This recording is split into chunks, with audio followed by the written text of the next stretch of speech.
And we are And we live. are Once again, live. it Once is again, the it Field of is the 68 Field of After 68 Dark. My name After is Rob Dark. My Dosser. name I is am Rob Dosser. joined I am joined today by my co-host Carter Elliott Carter of Elliott Sleepers of Media Sleepers and the Media host and the of the host Unscripted of the Podcast. Unscripted Podcast. Freshly off a Freshly wedding as off well. a That's why wedding as well. That's why his hair looks so his good right hair now. You looks can't so really good see right now. because You the can't really hat's see on. because He's the got that hat's weight on. on He's his got that finger weight holding him on his down. finger holding him And down. Ashton And Gibbs, Ashton Gibbs, former former University Pitt star, University star, and a guy who's been and on a here guy like who's three or been four on here times like with three me, or four and times with me, and I've enjoyed getting I've to know and enjoyed hear his getting to know and basketball hear his opinions. basketball Gentlemen, opinions. how are Gentlemen, we doing? how are I we doing? guarantee I everybody guarantee on this show everybody right on this now show right is doing now better is doing than better Brad Underwood. than Brad Underwood.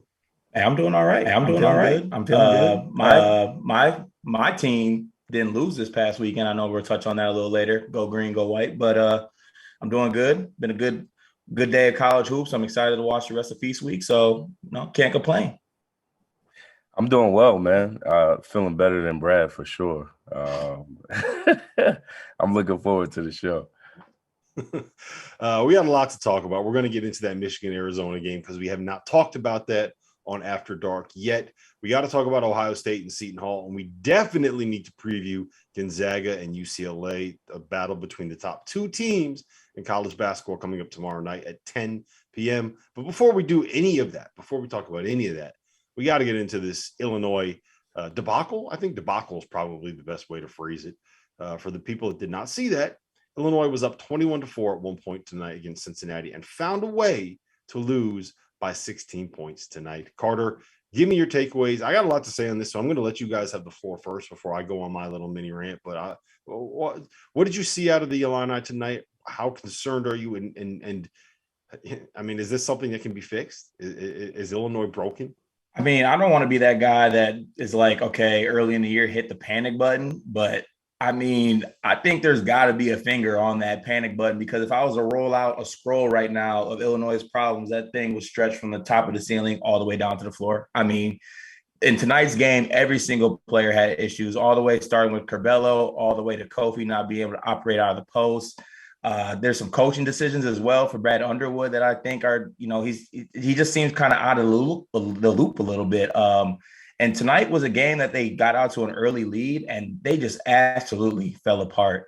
And the sign of a good team is that when you're falling apart and things are going right, you can kind of get it together, pull it together, and fix things. And that didn't happen tonight. It really spiraled out of control and it led to a 20-point loss.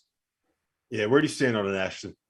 Yeah, well, Carter said it. Basically, they started off strong. I thought they got Kofi the ball early on, and he did well in terms of finishing around the basket.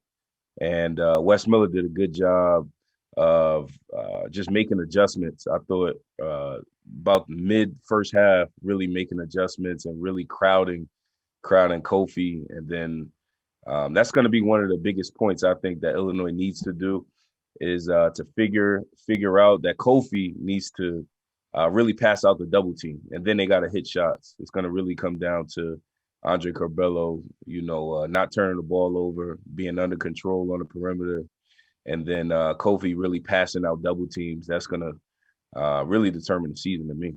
Yeah, 3 for 22 from three, just like that's not going to get the job done if you're Illinois. You have to be better. And, I think first things first, you have to give credit to Cincinnati for getting this win, and you have to give credit for Wes Miller for the job that he did. They were terrific defensively. They put in the effort. They caused some of the issues that Illinois had, but I do think that it goes beyond simply what Cincinnati did on that end of the floor. Because first and foremost, I think that it has become very simple to defend Illinois. Anytime Kofi gets the ball in the post, double him. He can't. He's not reading the defense. He doesn't know where to throw the ball out. He doesn't have a sense of where his outlet is. He doesn't have a sense of where the trap's coming from.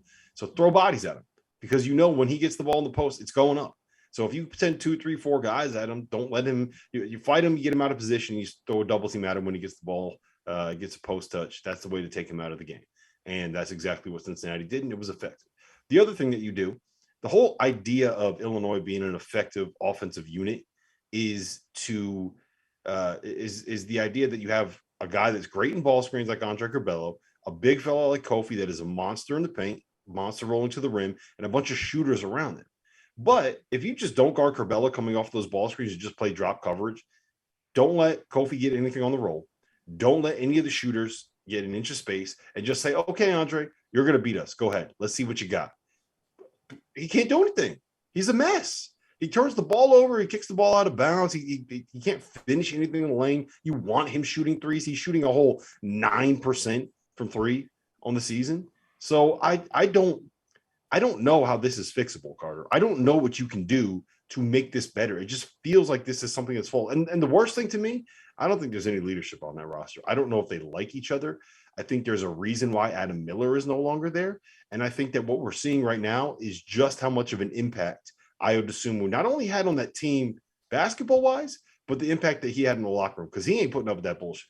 That's what I'm saying. When you have a team with leadership, like I said earlier, when Cincinnati goes on a run, that's when, for most teams, it's the point guard who's the leader, brings the team in. They're like, okay, they went on a run. Let's tighten things up. Let's run the show. Let's make it happen. We know how to play basketball. Let's do that. And they don't have that in Curbelo. And like you said, Rob, it is very easy to guard pick and rolls when the point guard's not a threat to shoot. I'm a big man. I love guarding point guards that can't shoot, because that means you don't got to hedge hard and show hands. It makes it a lot easier.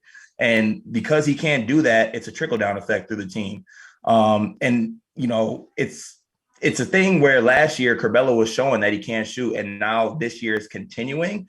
I don't really see that, just changing all of a sudden throughout this year, that surely he can get in the gym, get some reps up and, maybe fix his jumper. But I don't really see it changing anytime soon. So they're going to have to adjust, or it's going to spiral out of control. And I don't really see what the fix is for Illinois.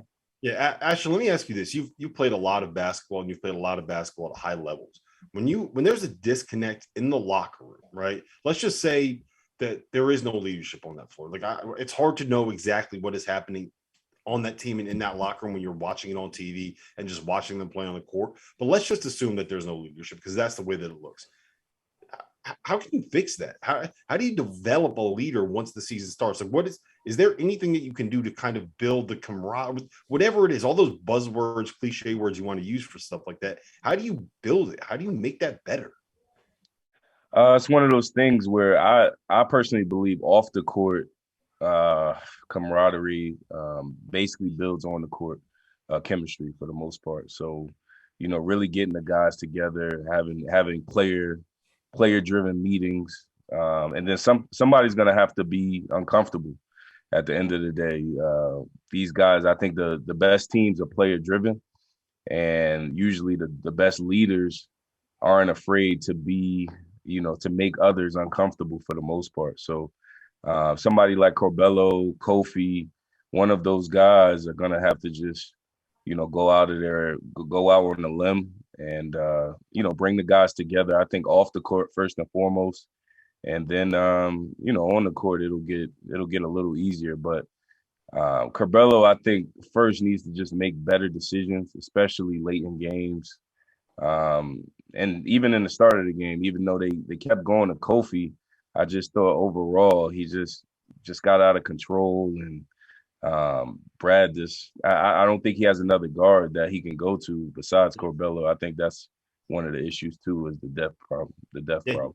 He doesn't, and Curbelo he's not. I don't think he's ready. Like you can't just say he needs to make better decisions in my mind, because he doesn't know what decisions to make. Like that I don't know if it hasn't been coached to him. I don't know if it's something where he just doesn't pick it up and he's not listening. It just doesn't feel like he knows what he is supposed to be doing in certain situations. He doesn't know what the right basketball play is. And maybe he can get there. Maybe he's just in a bad run. Maybe he was banged up a little bit in the offseason, needs more reps. Maybe this group is just trying to figure out how to play together. But I don't know how you move forward with this when you're in a situation where it doesn't even seem like they like each other, Carter. Yeah, I think really the first step for Curbelo to me is I think he just needs to simplify things. Like the term I like to use is hit singles. You don't always have to hit home runs and triples and things like that. A lot of his mistakes are him just trying to do way too much. And he has some talent on this team. You can throw it into a player like Kofi. You have a player like Frazier, who I would bet money is not going to go 0 for 5 from 3 in another game. He's going to be able to hit shots. So he has some talent around him. There's some shooters around him. He doesn't have to do it all by himself. He needs to let the game come to him a little more, simplify things, and that'll help the team run better. And I think it'll lead to better results, because when he simplifies things, I think that'll automatically cut the turnovers down. So, maybe he needs to take a step back. There's a lot of hype coming into this year after his, end of the year last year. A lot's on his shoulders with Io gone. Maybe he just needs to take a deep breath, kind of come back to earth a little bit and just simplify the game of basketball. And I think in turn, that'll lead to better play for him. So let me ask both of you guys this. How much has the start to Illinois season changed the way that you kind of view them overall? Are you still looking at them as a team that might be able to compete for maybe not a Big Ten title, but at least compete at the top of the Big Ten? Is this still a team that you think might have a chance to make it to a second week and make it to a Final Four? Ashton, why don't you take that one first? I don't think they can make it to a Final Four, but it is still early. So I'm a big believer in film and just learning from your mistakes, especially early on as guys dive into their roles. So as they start hitting shots, Corbello starts making better decisions. Kofi starts to understand where the double teams are coming from. I think they end up learning, and then late into the season, going into conference play, they start playing better. But they're in a tough conference overall. I just don't think they have enough to really make a run like that.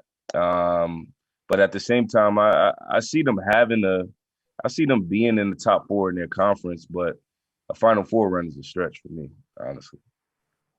Yeah, I think my thoughts have changed on Illinois a little bit. I thought that they would be a team that would challenge for a Big Ten title.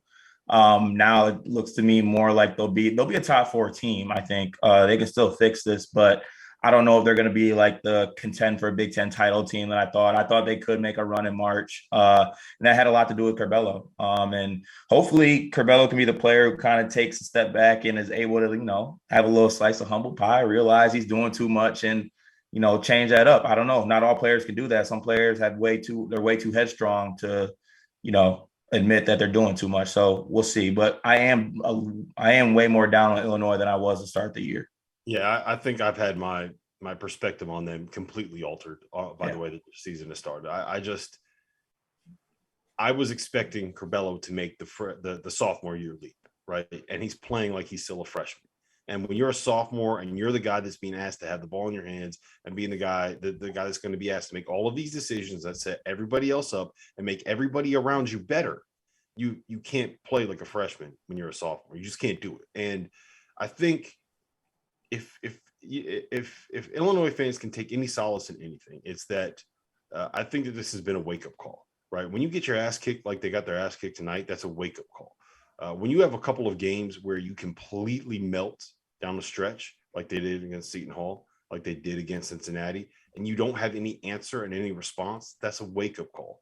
And I think a lot of coaches will tell you it's not the worst thing in the world if you know you're good enough to make the tournament to kind of have some of this stuff happen early in the season, right? Because now, I mean, look, Brad Elmer is going to say, you guys tried it your way. If you're not going to do it, we're going to keep losing games like this. It's going to look bad for everyone. You guys want to go to the NBA? There's no NBA team that's going to draft you when you're playing like that, Andre Curbelo. There's no NBA team that's going to draft you when you're playing like that, Coleman Hawkins. There's no NBA team that's going to draft you when you're playing like that. You know what I'm saying? Like, so this could be the kind of thing where it's a wake-up call and it's something where they can turn their year around, and you got to hope that it is. I mean, they can't really get any worse than they were in the last 30 minutes of this game. So